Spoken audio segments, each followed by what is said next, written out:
This is John over at CheatSheetPros.com, and today I wanted to do a quick tutorial on our grade tab, just talk a little bit about it and tell you how I use it. So on our NBA cheat sheets, I prefer to go look at the GPP algo, the fire algo, and kind of dig into some stats and find some plays that I really like for the day to use as my core, but sometimes I don't have time to do that. So if you don't have time, the grade tab is something that I added to our sheet that is very handy to take a look at. So I've got it pulled up on the screen here. So this is I just call it the grade tab. I couldn't think of anything too fancy to put in there. And it's always sorted by the default projection value, highest to lowest. So you can look here and see who the highest valued players are. I've been playing with it, so it looks like it got unsorted.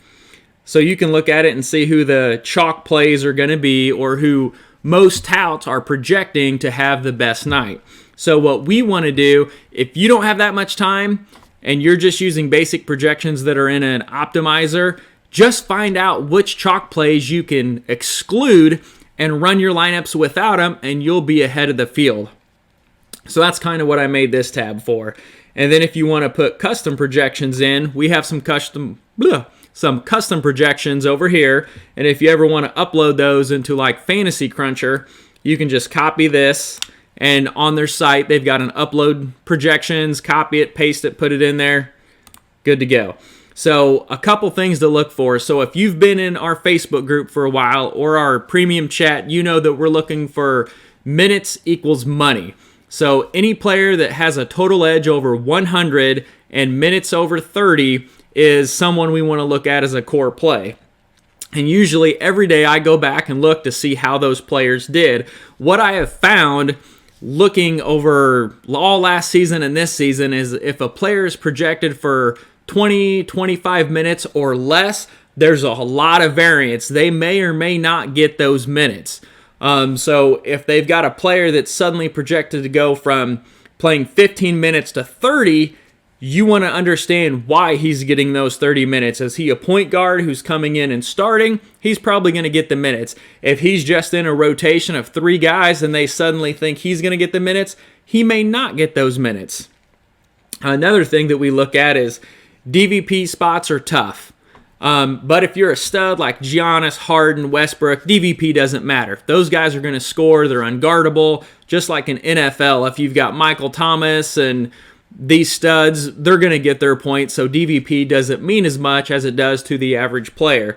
So a couple of things that I put on here, and this is a little bit different. I flipped it up a couple days ago. I just moved some columns around, so I'm going to show that to you real quick. So over here we have our players. So starting at the top, these are the chalkiest players. Now if you don't want to look at anything else, look at these 3 columns right here. So this is going to be your Vegas edge, your DVP edge, and I try to do it on a scale of 1 to 100. Sometimes it goes a little up or a little down depending on where the numbers fall. And if these two are over 100 or 130, lots of times I'll use, then that's someone you want to look at. And then these are the projected minutes for the night. So I'm looking at players that are going to play 30 minutes. If they're playing less than 30, there's a lot more risk with them. And then this column next to it, you can see minutes/L4. That's the average minutes a game they've played over the last 4 games. The reason we have that there is I want to know, is this player suddenly playing more minutes, or does he average that many minutes normally? And if he does, we'll look further into his stats. So going down the list for tonight on December 30th, this is the one that I'm going to use. Christian Wood is only averaging 14.2 minutes per game, but tonight he's supposed to play 28 minutes. Now, he's probably going to get those 28 minutes, so I want to know how his fantasy point per minutes are doing. So if you ever look at custom projections, it's fantasy points per minute times projected minutes played. It's as simple as that. Some tout sites, they're going to manipulate it and move it for DVP and pace and all this other stuff. Long story short, that's what it is. To give you my rant on custom projections a little bit, it's easier to project minutes than it is to change the fantasy point per minute. So no matter what website you go to, every player, their fantasy point per minute is a little bit different. So in my custom projections that I put on here, I have somewhat of an average, but I have it set up to where if two players are projected for the same amount of points, the one that's got the highest ceiling and the highest average is slightly going to go above. So if you're using an optimizer, it's going to grab this guy who's got the ceiling as opposed to taking this guy who's got the floor and no ceiling. So let's take a look. So Aron Baynes right here is projected at 30 minutes. Well, he's been playing 30 minutes, so that's good. I'm not worried about his minutes here. But out of these 30 minutes he's averaging over here under last four average, he's only averaging 22.9 points. So that's not terrible. It's 4.7x his salary. You know, I'm not excited about it if we're going to play him. But then right here, your last 10 ceiling high, the most he scored in his last 10 games, which is what we use for a ceiling, is 26 points. That's not going to win you a GPP. His salary is $4,900. I mean, that's barely 5x. So Aron Baynes, not excited about him. If you're going to put him in your player pool, that's perfectly fine. I would just say lower the exposure on him if you're doing multiple lineups. If I'm doing one lineups, I'm not putting him in there. And one of the reasons is, here I look at their fantasy point per minute breakdown. So I'm going to look at what it is on the year, which is 1.13 fantasy points per minute, and then it drops over his last 6 games. He's only averaging 0.71. So that's like a 40% decrease in production. So production is one thing that I'm worried about with him.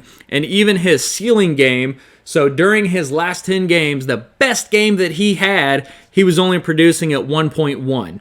which that's less than what his annual number is, so that's bad, bad, bad. And then he's in a really good DVP spot. And so what I'm looking at over here, DVP, so the opposing team's giving up 55.7 points to his position. So he's in a good spot. If he's going to have a breakout game, this could be it. 55 is a ton. And his team total is 113. That's decent. Game total 231 plus 4.5. Okay, I can handle that. So you can use some Baynes, but just be careful. He doesn't get me excited tonight. Whiteside, let's take a look at him. So his total edge is 152, which is phenomenal. Over 100 we want to look at. Over 130, I really want to look at. So he's projected to play 33 minutes. The last 4 he's averaged 31.4, so we're in the same ballpark. We're good. And then his last 4 average, in those 31 minutes, he's averaging 43 DK points per game, which is good for 6x. So if you just look at his last 4 games, he's averaging 6x what his current salary is today. That's solid. And his ceiling, let's see what he's got, 63. So in his last 10 games, he has a ceiling of 63 DK points. So he's got the average, he's got the ceiling, he's got the production, he's projected to get the minutes. So Whiteside is someone that I would want to look at and possibly play tonight. And if you look over here, let's compare his fantasy point per minute to Aron Baynes above. So Whiteside's at 1.41 on the year. Last 6 is 1.38. That's close enough. I'm not going to argue over a 0.03. But his ceiling game, he was rolling it at 2.0. That's phenomenal.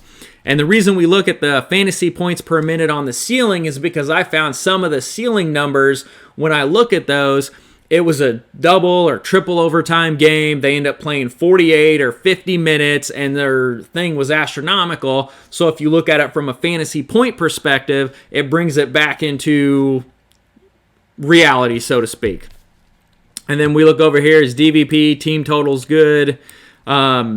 I like that spot. Whiteside looks like a solid play, so if I'm running off these custom projections, I'm going to kick Baynes out. That may be a mistake, but I'm going to go with Whiteside because I trust Whiteside more. He's averaging 6x compared to 4.7.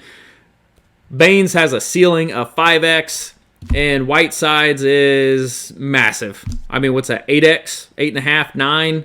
That's pretty solid. And then we come here to Terrence Ross.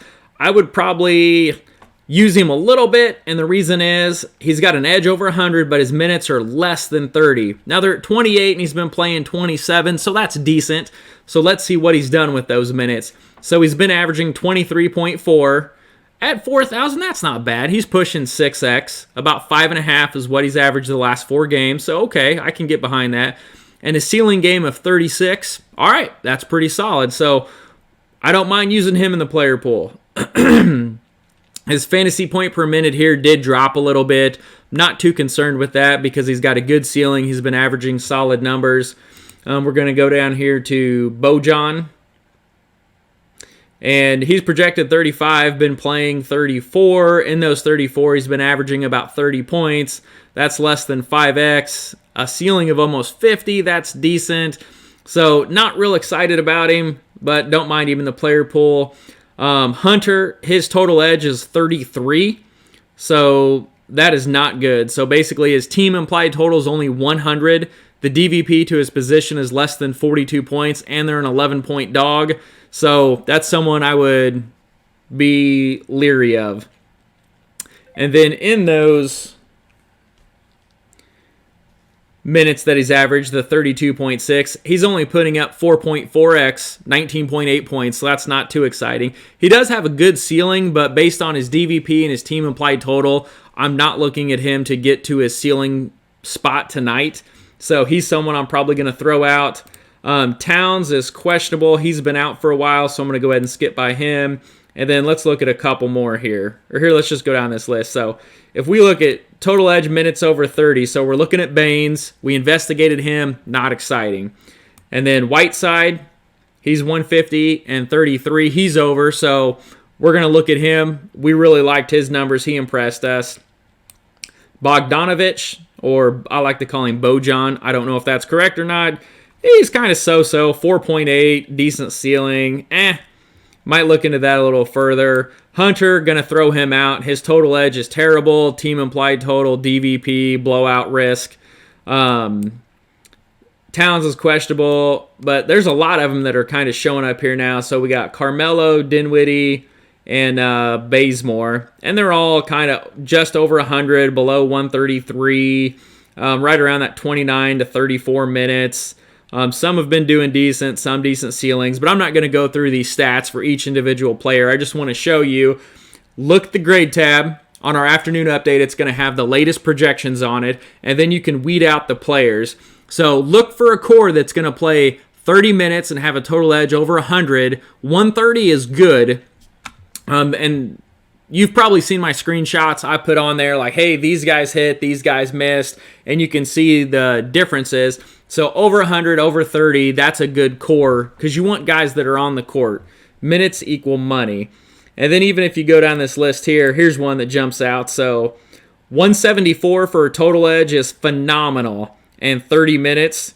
He hasn't really been doing anything in the 30 minutes he's been averaging. He's less than, slightly less than 5x at 4.9 and doesn't have a huge ceiling. But Derrick Jones, he's in a great DVP spot at 51.9 points to his primary position, which is power forward that he plays the majority of the time. And he's got a team implied total of 118. So he's someone we could potentially look at. CJ McCollum, I really like him tonight. Again, if you watch this video later, it's December 30th. So if it's January 7th, don't run out and play McCollum. But if you do any hits, I told you so. So McCollum's another one. He's got a total edge over 130, so 136.9. And then he's projected to play 37 minutes. He's averaging 37.8, and he's averaging 35 points a game, which is just over 5x, and he has a ceiling of 50 points. He's only 6.6K on DK, so usually if Lillard or McCollum show up in one of the sheets or the GPP algos, one of those guys is going to have a good game. So if I run lineups, I'm going to have one of them in there. Usually not both, though.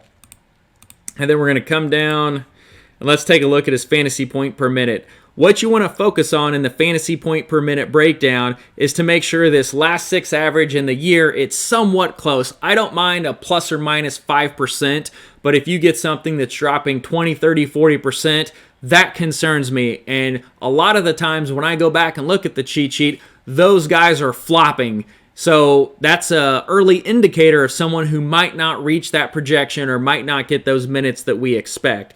So they have a great team total here of 118, game total 231 with a 4.5 spread. So that means the game should be somewhat close. And then on the year, he's at 1.0. The last 6, he's 1.02. And his ceiling game, he was running at 1.36. So those are pretty solid numbers. I'm looking at the 1.0 versus the 1.02. That's good. Now, if it was 1.0 and it went down to 0.67, I would want to know what happened. Was he hurt? Did he not play enough minutes? Was he sick? What was going on? Was someone injured that previously he got more minutes, now he's getting less minutes? So something to dive into a little further. And then we're going to go down here and we're going to look at these three. And so Bam Bam, that's what I like to call him. He has an awesome edge. I think that's the highest on the sheet, 182. So let me highlight him. 182.5 and projected 35 minutes. He's playing 36. And in that 36 minutes he's played over his last 4, he's averaging about 40 points a game. So 5.2x. So what does his ceiling look like? That's what I want to know, because if you're playing a GPP, the guy has to be able to hit 7x, 8x, have some type of upwards momentum. If they're hitting 5x, 6x, and that's the most they ever do, don't put him in a GPP. That is not good. It's not going to help you. You need points. So his ceiling is 66.8, and he's only $7,600. So that is phenomenal. So Bam has a monster edge. Yeah. I mean, we got to play him. Looking at his fantasy point per minute over here, 1.21 on the season, 1.16 over the last 6, and his ceiling game, he played it at 1.77. Those are phenomenal numbers. And the DVP to his position is 53.2 DK points over the last 2 weeks. That's solid. Team total of 118. Love Bam tonight. The only thing that concerns me is the -8.5 spread. But we can roll with that. And you'll notice in this column on last 10 ceiling, some of them are highlighted green. I tried to put a note up here even though it's hard to see. So if their last 4 games is over 5x their current salary, it's just got a green highlight. If their last 10 ceiling game is over 8x their current salary, which is phenomenal, that's highlighted green. So if you don't want to look at numbers, you can just glance over here, and if you see solid highlighted colors, then that's someone that you can look into a little bit more. So look at that. Compare the fantasy point per minute year versus last 6. A couple days ago, I had the last 4 average. I wanted to go to the last 6 to get something more static because I found a few guys had a blow-up game and it kind of pulled the numbers out, so it was hard to tell. But just run down here, pick a few guys. So just looking at this, grade tab for tonight, what I'm probably looking at as a core is McCollum at 6.6K. I like Bam Bam at 7.6K. I kind of like that sweet spot pricing. Wendell Carter, I'm going to look into a little bit more. He's jumping out at me. I don't mind Lillard. He's a little expensive, and he's going to have a tough defensive matchup tonight, which is why I kind of like McCollum at the discounted price. But anyways, just run down there. Christian Wood, his numbers don't jump here, but he's got a huge point per minute difference, and his fantasy points per minute last 6 versus season are the same, and his ceiling at 2.2 is phenomenal for his price tag. So right now at this point, you know, it's noon on the 30th. I'm looking at Christian Wood, McCollum, and Bam as 3 of the guys to put in my core. So this is our grade tab. Check it out. Even if you don't want to be a premium member, I'm perfectly fine with that. Join our Facebook group. It's posted there on Thursdays every week for free, and every now and then I pop up an extra day. I'll post the sheets. When you do see the sheets posted in the group, I post them in the morning, and then I update them again in the afternoon. So if you only look at it once a day, look about an hour before lock and get the latest sheet, and then go down here and you can play with it. And also look for my recap screenshot showing what works, what doesn't work, because we constantly tweak these sheets if we find something, or if one of our members, they want to see a new column. If we find that column adds value, I'm happy to add it in here, because these sheets are for you guys to help with your DFS research. So I hope this other tab is not quite as confusing. There's a lot of information on the main tab, so I wanted to kind of narrow it down to help some people that don't want to dig that much through stats. So good luck, guys.